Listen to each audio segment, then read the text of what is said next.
Good morning. How are you? I am doing well, man. It was a much needed vacation. So now I'm feeling great. Like you said, I'm charged up. Thanks for having me. Absolutely, buddy. Recruiting obviously has dominated the offseason, and last couple of weeks, LSU's been on a heater. It looks as if their quarterback target, who turned out to be an Elite 11 guy, and Ricky Collins out of Woodlawn, is now back on the market. How do you feel about LSU's chances? Are they going to Sloan this guy or what? I do think they're probably going to Sloan this guy. Yeah, using your term. Yeah, I think that was, I think we all kind of, as much as Ricky Collins was out there confidently saying, I am committed to Purdue. That's not changing. I think all of us in the back of our mind kept thinking, yeah, but just it's easy to say that. But what happens when LSU is putting a full court press on you? It's just easier. And his relationship, as you know, goes back with Sloan to Louisiana Tech. It's easier, said than done. So obviously they put the full court press on this weekend at Bayou Splash, and you immediately see it. And I think it's big news for LSU. One, obviously, it's well documented. They didn't get either of the 5-star quarterbacks they wanted. Brock Glenn's going to Ohio State. And I do think LSU had some work to do to I think Ricky Collins, there's a little bit of that element of, hey, I'm not your first choice. Purdue's making me the first choice. I do think they had to overcome that a little, but it seems like they've fixed that problem, made up a lot of ground. And he's a really interesting guy to have in there, if they get him, of course, as kind of that.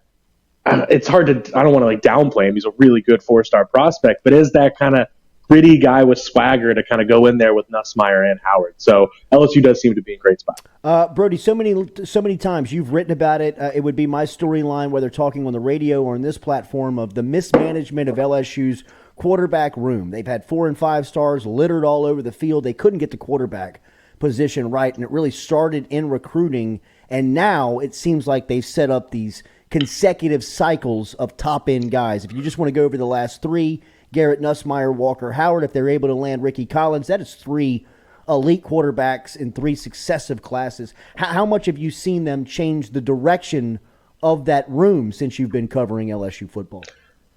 It's true, and obviously credit goes to Ed Ogeron's staff as well there, because, and shoot, you could even, Miles Brennan was like a top, 150? Yeah. There does seem to be a change in just kind of, and a lot of that is just simply modernizing the offense, right? Suddenly quarterbacks actually want to come here. You do it. You feel like you can go to the pros. The Joe Burrow effect helps. But there's also something weird. This has been one of the state's most, and by the way, you're seeing an offensive tackle too, which is very weird. It's the state that pretty much developed quarterbacks as little as any major recruiting state in the country. Same with offensive tackle. And suddenly, Garrett, you are just on a run of them. Brennan had Louisiana connections. Garrett Nussmeier considers himself a Lake Charles native, even though with his dad, he moved all over.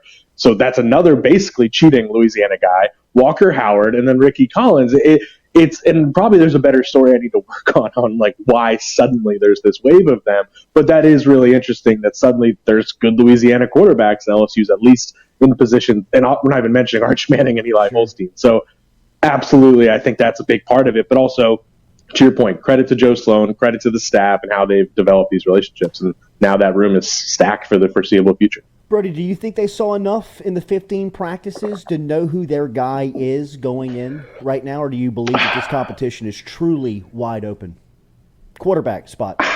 Yeah, no, definitely. I think I'm struggling with this because they are pretty adamant that they, at least just what I'm hearing, they don't know. And you hear things about how in the spring, they weren't really doing it was more just installation. They weren't figuring out who's best at running the offense and catering things. And I do believe that, but I also believe that human nature, they probably know to some extent if it were today, who it would be. I just don't necessarily know who that is. But yeah, there's always the politics of this stuff. There's always keeping everyone happy. So I totally believe it's possible they know who the guy is. I'm sure who's better through that spring, but I don't know at this point. To me, I flat out don't know. That is going to be the fiercest competition on the field. We'll be reporting and writing about it every single day. Outside of that one, what competition are you looking at? It's funny because, all spring I was talking about corner, but I don't feel that way as much anymore just because if they're healthy, Bernard Converse and Seven Banks seem like they're the outside corners, right? O-line is definitely an interesting one, but that one's weird because it's I do kind of like the top 8 or 9 guys. I just don't know who the 5 are. And that's totally one of them.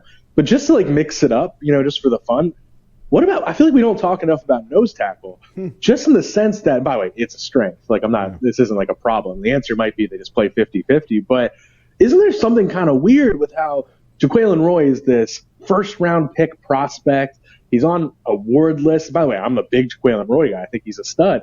But, like, he's now at nose, which isn't – you wouldn't think of that as his most natural position. And in spring, half of the spring, Jacoby and Guillory was the starter, and they kind of split time. Guillory looks more like a true nose. And this isn't a problem by any means, but I'm just so fascinated what they do with Jaquelin Roy, who that starting nose tackle is, what Matt House wants this defense to really be. Maybe he wants more athleticism inside. But that's just like an under-the-radar one that's like obviously a strength, and so no one's worrying about it. I'm just so fascinated, like the Jaquelin Roy thing right now. Yeah. What do you make of this running back position going into this week, going into the fall? Yeah, I think it's in good shape, right? I don't know if I put in the class of like the receivers or the D-line or anything like that, but it's in good shape because I think John Emery is clearly the guy, and they expect him to have that all-SEC kind of caliber season they've been hoping for 3 years. But then behind it, yeah, they're just deep. I mean, they're at a point where you can lose Corey Kiner, and I don't think you blink, even though he's a heck of a player. So, we don't really know what to expect from Noah Cain. I do think he's a guy who had injury problems, wasn't exactly very productive at Penn State. So it's like you kind of have, I don't know what to expect, but he adds a power back. That's a different element. But Armani Goodwin, to me, like looks at times like the clear second best. But, and I think Trey Bradford gets forgotten because he doesn't have that one like special thing, but he's a really productive back. Point being, I just think it's a really deep area. I think you got a lot of options. My guess is Emery's clearly the main guy, but I think those 2, 3, 4 guys still rotate quite a bit and see the field. Outside the guys that you saw in spring, and I don't know if I'm putting you on the spot here, but the true freshman class coming in, is there an expectation for you outside of like the Will Campbells and the Emory Joneses, maybe even like the Harold Perkins, that you kind of anticipate making an impact? Yeah, it's a great question. And Jordy, you've never been afraid to put anyone on the spot. Come on now. But I think a decent one would be Quincy Wiggins, right? Yep. I don't think he's going to start just because of how loaded that D-line is, but could you totally see a scenario where he ends up being that backup at one of the end spots? Totally. I mean, he's a dude, and he has experience now, and that's not – they're pretty deep, so I don't know if you need him to play, but I think that's a fun one to watch. And I think that those are probably the main ones that would jump out. I'm trying to think. DeMario Tolan would be another. Again, linebacker's okay. You know what Perkins I kind of like probably, is Ibieta. Yeah. Is Landon Ibieta. Yes. And it's not necessarily because the wide receiver, it's like Quincy. You don't necessarily need him because the wide receiver room is so stacked. I think he brings a specialty that he could be a gunner on a specialist. He could return kickoffs. He could return punts. He's just kind of a wild card out there.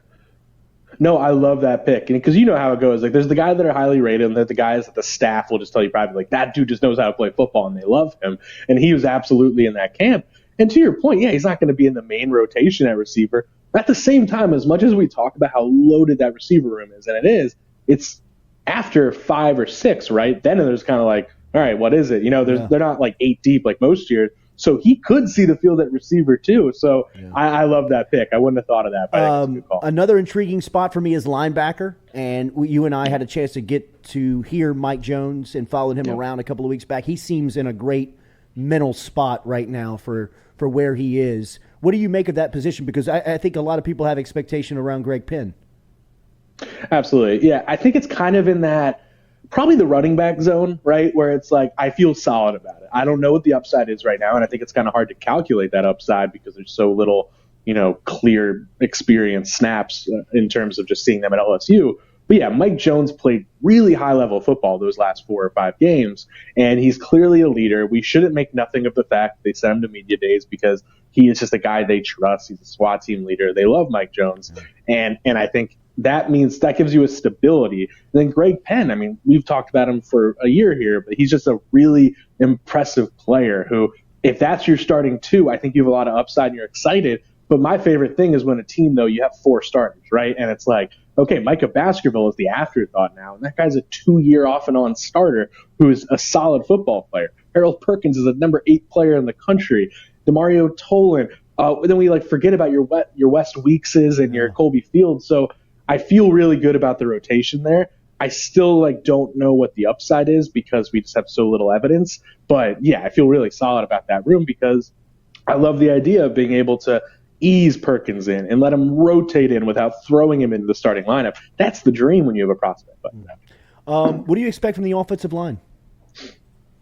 So I think the floor is going to, I think I've said this on your show too many times, but I think my term is always, I think the floor is going to be much higher than it was, the last year, last 2 years, right? I think they have 8 or 9 guys who you feel comfortable with. I think you have options that you can rotate around. There's depth, at least, I think, in a way. You have no idea what that starting 5 is going to be. You have no idea.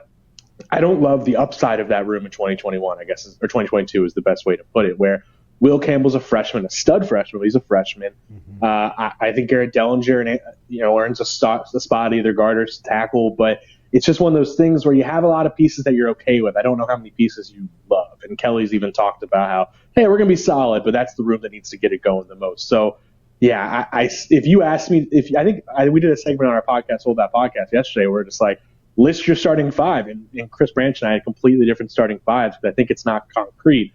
But again, just to repeat myself one more time, I do think it's steady. Yeah. Brad Davis was here a couple of weeks ago, and he mentioned Marlon Martinez's name as a possible center. That threw me off. That surprised me. Did that catch you off guard? He had told us that in March, and I think, and that's the bummer of him missing spring, is I'm a huge Marlon Martinez guy. I think last year he was the guy who maybe wasn't as talented as others, but just played, I don't know, blocked well. God, I'm stupid, but yeah, I really like Marlon Martinez a lot. He's versatile, and I think if I was making my ideal O-line, if he proves he can play center well enough, I think your ideal line is he's your starting center. Maybe I think they either Bradford or Dellinger's your guard. I think that's your dream scenario. So yeah, I think Marlon Martinez. I think Turner at least is solid enough that if Martinez isn't the perfect center right away, you don't have to force him and let him play guard. But I think your ideal scenario is Martinez at center. You expect Kayshawn to be Kayshawn? Man, it's a good question just because, you can't just write off, the fact that, hey, he's coming off an injury, a bad injury. You can't write off that, whatever happened this spring and winter, is maybe, all that stuff. You don't want to just write it off and assume he's just going to be the best receiver in the country. But you would assume he also should be progressing. So it's this weird balance.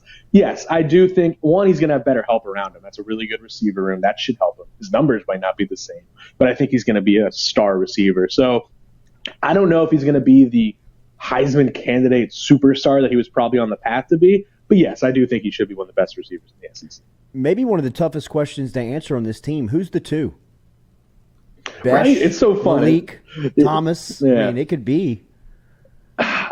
It's one of my favorite questions because I feel like we always talk about the problem areas and never wait, what's the actual pecking order there? Right. I kind of am I wrong for saying Dre Jenkins might be the Could 2? Be. Could be. He's just reliable, and we were joking yesterday too of I am not comparing him, so we're using scale here. Please stay with me. But when Justin Jefferson was going into his 3rd year, it was kind of he was the steady number 1 guy the year before who you could trust, but he wasn't exciting, and then he just broke out. I think there's some small element of Dre Jenkins might be the guy we're just bored of, but he's really good. Yeah. So I think Jenkins is my bet. But yeah, those other 4 are just so talented. I don't know. Another sign of how deep that room is exactly. I believe it. If you look up in week 4 and Dre Jenkins is the second leading receiver on the team, I'd buy it. And you could convince me Chris Hilton, who's the least talked about. What I mean? No There's just no wrong pick here. Yeah. Yep. Speaking of buying, make sure you buy your subscription on The Athletic today to follow Brody Miller's work, or you can follow him on Twitter at Brody A. Miller. It's football season, people. Does it you come want with the inside? Absolutely. I'm so glad that you hung on to the stash, bro. What is it? Is this a month? Does this make a month? We're in about a month. Yeah. I appreciate the support, guys. If you get a subscription, I'll send you a mustache oil product. Whatever you guys need. Looks great, bro. Keep it up. At Brody A. Miller. We'll be touching base a lot soon. Plug the podcast. Where's the podcast? Hold That Podcast. Where is it? Yeah, absolutely. Where can they find it? It's at Hold That Podcast. You can get it on Spotify, theathletic.com. I'm pretty sure if you go to theathletic.com/Hold That Podcast, you should get a discount as well. All right, bro. We'll see you out at camp soon. There he is, Brody Miller, checking in. We'll see him in Baton Rouge here covering LSU, and you can follow him on Twitter at Brody A. Miller and read his latest over at The Athletic.